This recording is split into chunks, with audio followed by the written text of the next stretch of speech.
Dans le test numéro 2, on va parler de ce qu'est une série convergente. Alors, d'abord la définition. Une série, on dit qu'elle est convergente. Et bien, on réutilise en fait la définition des suites convergentes lorsque la suite de ses sommes partielles est une suite convergente.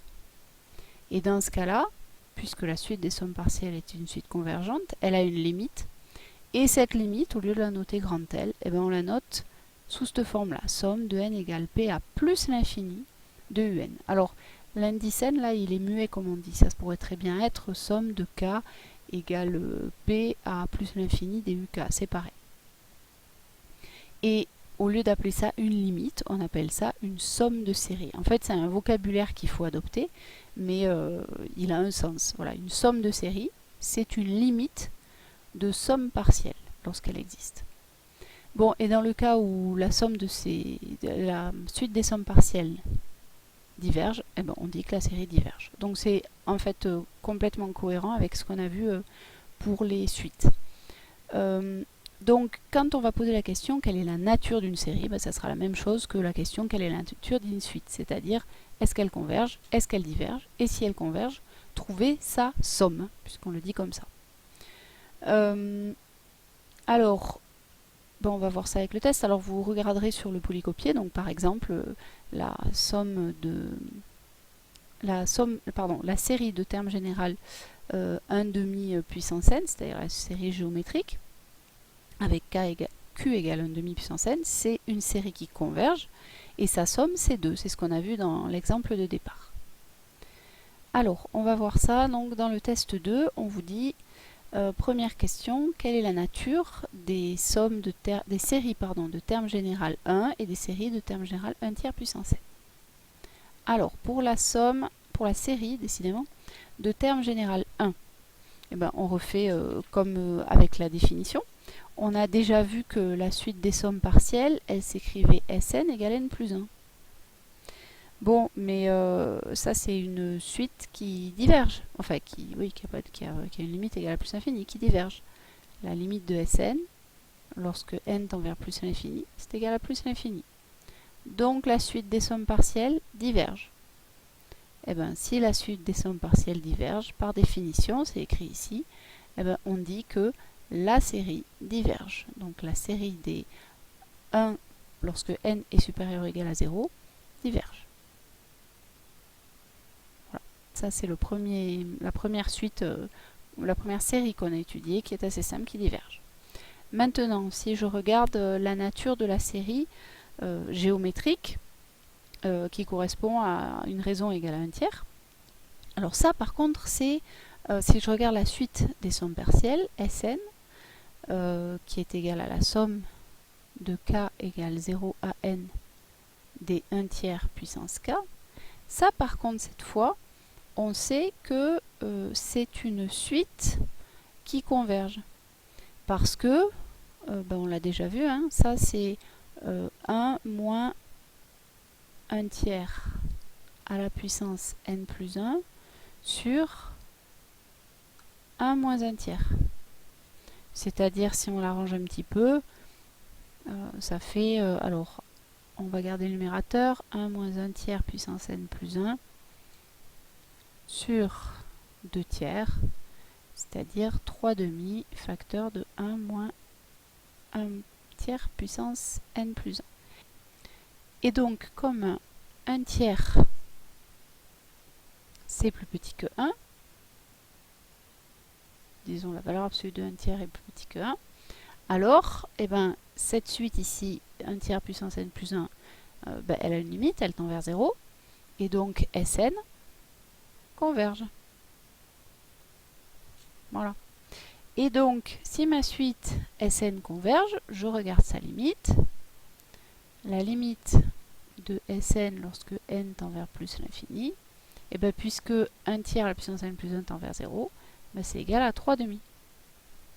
Donc, puisque Sn converge, et ben on dit que la somme, la série, lorsque n est positif ou nul des 1 tiers puissance n, elle converge aussi. Et sa somme, c'est-à-dire sa limite, vaut 3,5 face à la limite. La limite de ces sommes partielles. Et donc ça, on le note. Somme de k égale 0 à plus l'infini, j'aurais pu prendre n, c'est pareil, des 1 tiers puissance k est égal à 3,5. Voilà. Donc j'ai montré que c'était une série qui convergeait et j'ai trouvé sa somme qui est égale à 3,5. Bon, voilà pour les deux premiers exemples. Alors, maintenant, la deuxième question. On appelle Sn la somme partielle de la série harmonique. Alors, je vous rappelle, la série harmonique, c'est celle qui s'écrit comme ça. La somme des 1 sur n pour n supérieur ou égal à 1. Et on demande d'abord d'essayer de trouver un majorant de S2n moins n, un minorant pardon, de S2n moins Sn. Et puis, en raisonnant par l'absurde, montrer que ça, c'est une suite divergente. La suite des sommes partielles est divergente. Bon, alors d'abord on écrit la suite des sommes partielles, c'est-à-dire la somme de k égale à n des 1 sur k. Et on fait le calcul S2n moins Sn, c'est-à-dire la somme de k égale 1 à 2n de 1 sur k, moins la somme de k égale 1 à n des 1 sur k. Alors, ça c'est la relation de Schall, qui permet de dire que toute cette somme-là, elle disparaît. Il me reste la somme des termes du n plus unième jusqu'au deuxième, jusqu'au 2n. Alors, maintenant, une petite acrobatie d'inégalité et d'encadrement.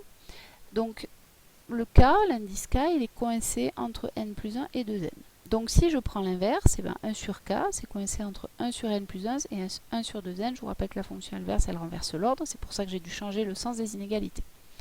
Du coup, la somme de k égale n plus 1 à 2n des 1 sur k, ça va être coincé entre la somme du plus petit terme de k égale n plus 1 à 2n et la somme du plus grand terme de k égale n plus 1 à 2n.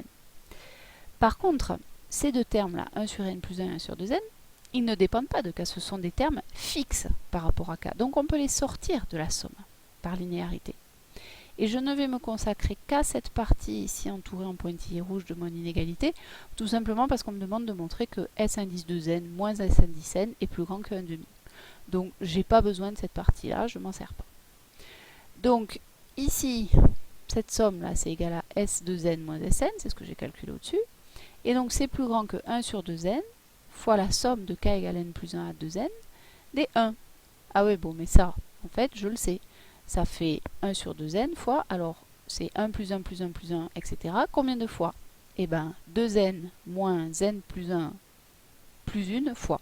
Parce qu'entre n plus 1 et 2n, il y a 2n moins n plus 1 terme. Bon, j'arrange tout ça, et ben je trouve S indice 2n moins Sn plus grand que 1,5. Et ça va me servir pour faire mon raisonnement par récurrence.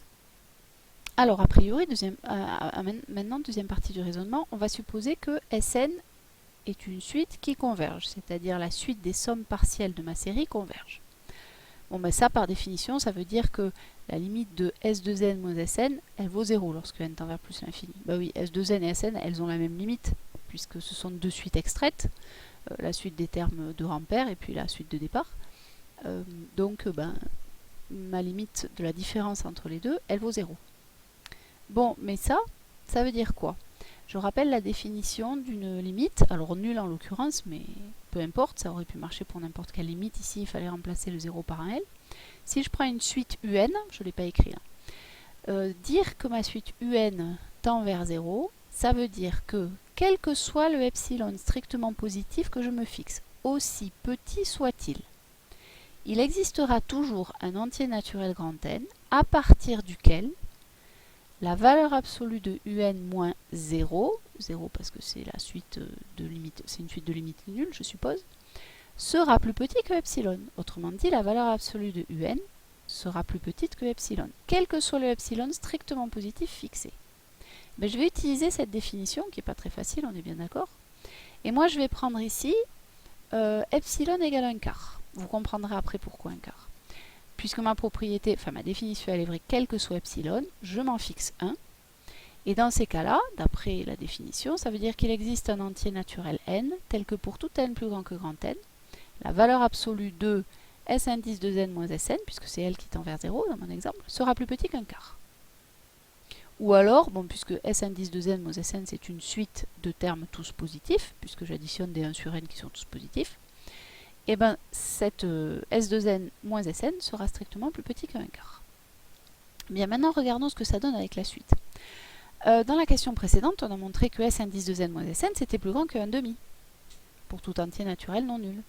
Ah oui, mais alors si on confronte ce résultat-là avec celui que j'ai énoncé juste avant, que j'ai démontré, avec la définition du fait que la suite converge, ben ça veut dire que dès que je vais prendre un petit n plus grand que le grand n que je me suis fixé ici, et ben S de n moins Sn va être plus petit que 1 quart, ben normal, parce que je me suis fixé mon grand n pour que ça marche, mais ça va être plus grand que 1,5 aussi. Mais si on regarde bien, ça c'est pas très logique. C'est même carrément absurde. 1,5 peut pas être plus petit qu'un quart. Bon, conclusion, eh ben, c'est que c'est l'hypothèse de départ qui était absurde, c'est-à-dire Sn converge, et donc ça veut dire que la suite des sommes partielles diverge. Et conclusion, je ne l'ai pas écrit, ça veut dire que la somme aussi de ma série, elle diverge.